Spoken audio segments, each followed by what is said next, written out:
So, since you brought it up on the issue of the cost of water, the Water Authority in June passed a budget to increase the cost that the charge that they have for imported water to its member agencies by about 6%. So right now it's up around, for treated water, around $1,800 an acre foot. So that's, and then about 16, I believe it was, or 17 now for untreated. And so now that's about a $500 or $600 markup more than, say, in Orange County, what the retail agencies charge for as an add-on to the metropolitan imported water. Why is that? I'm asking you because you talked about the high price here. So what do you think of that? I think it's bad management. I think that the board has traditionally raised the price whenever they can. The water prices are higher than ever. When we conserve, then they use the same exact argument that now they're not making enough money, and they raise the price then too. And so whether we use the water, then we get a high price. If we conserve, then they need to make up the shortfall. So it's nice to have a beautiful park like we have here with the Santee Lakes. I come here often. It's been here since the 70s. It's an excellent, or probably since the 60s. But part of their model has been to expand and to develop. And so the problem is they want to capture more market share. And so in order to do that, they charge higher prices to the ratepayers. And then that's how they are able to increase their footprint to make their business larger. And what's your opinion on the desal plant in Carlsbad? And the prices there are depending on if you're in Orange County or here, about 2 to 4 times the cost of imported water. It is extremely expensive. It's a great backup plan. I think Camp Pendleton also has a desal. Or they don't have it, but it's a proposal that's floating. So yeah. Probably it's a good plan for worst case scenario. It's very energy. It takes a lot of energy to make it happen. Salt and water are 2 of the most caustic substances, so it destroys things. So it's high operation expense. And we also are looking at a huge shortage of imported water. We're looking at water rights being diminished for Arizona and Nevada. And so we basically have an unsustainable model at this point. And we have unfettered sprawled development planned. And so it's just bad government all around. There was no water shortage when I was a kid because there's far fewer of us here. Yeah. But it's kind of like that phenomenon, build it and they will come.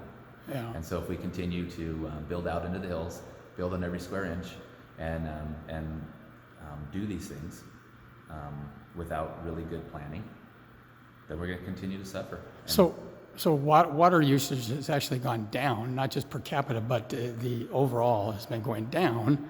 And fascinating enough that it costs more. Yeah, it costs more. I know I use a lot less of it than I ever did. Yeah. And there's these new projects now, also because of the recent lawsuit that the Water Authority won. It could actually get 100,000 acre feet from Metropolitan for about half the price or less than the desal, for example. Then you have various water purification, potable recycling things, Oceanside, San Diego, and here now. And we have more water in Southern California than ever now, despite the drought.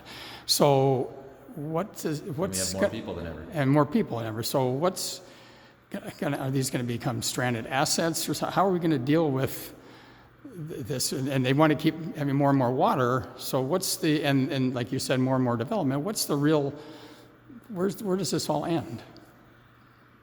Well, I got to say, where it does end, at least as a former city council member, was bringing term limits to that council.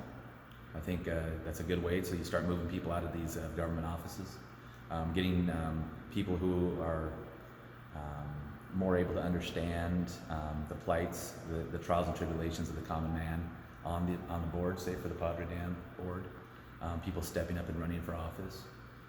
I think also as a former city council member, I saw a lot of bad planning So I brought forth a law, which was a general plan protection initiative, so that basically we locked in the general plan. And these are the sorts of things that we need people to step up and start, participating in government. And so, as long as people don't participate, these sorts of things are going to continue to happen. We're going to have people that are going to make things up in the dais, and they're just going to say, "Well, this is what I believe, and this is a fact." And I watched it happen for years as a city council member. I watched members of the body I was part of just make up their own facts and believe whatever they want to believe. And it could be mostly seated in fantasy. So they said today they're not a business. They said they're a not-for-profit. That's what they said they were a business, and they need to make the money. So which is it? And it's nothing personal, but I am a ratepayer, and I do pay a very high rate for water, and I use less water than ever. Half the time I got to fight with my kid, who's 11, to get him to go take a shower, and then on the other side I'm thinking, well, maybe it's going to save me, it might save me a few pennies.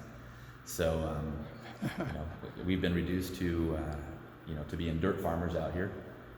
It also hurts our property value. So there was a comment saying, well, we have the highest property, our property value's gone up the most ever. But guess what happened in 2008? Property value went down.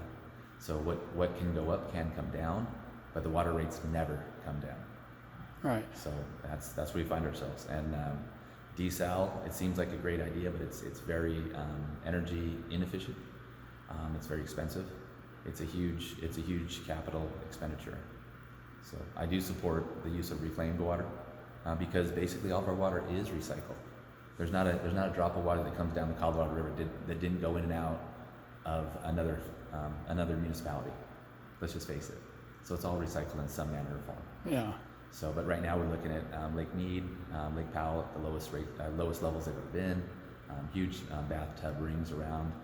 We're looking at wildfires, etc., all across Northern California, Oregon, the whole Pacific Northwest. So it is serious, and we're looking at a situation of water wars, fighting with, I'm sure in Arizona they're not happy to kind of be at the end of the spigot, and Nevada as well. California has a higher level of water rights than both of those states, but other states have already made it very clear that they don't want to provide a water pipeline for their water to us. And again, that'd be a huge capital expense. So it goes back to just good planning. It goes back to ending sprawl development and not allowing that. And again, sprawl development is just bad all around. And so, we have to protect our general plans. We have to start cycling through the politicians. They need to go. Yeah. We need new people. We need new ideas. We need fresh ideas, not people that have been there so long that they just know.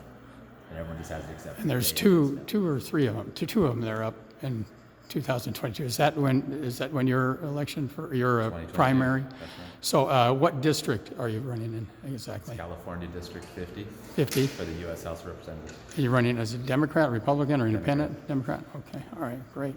Well, I want to thank you very much.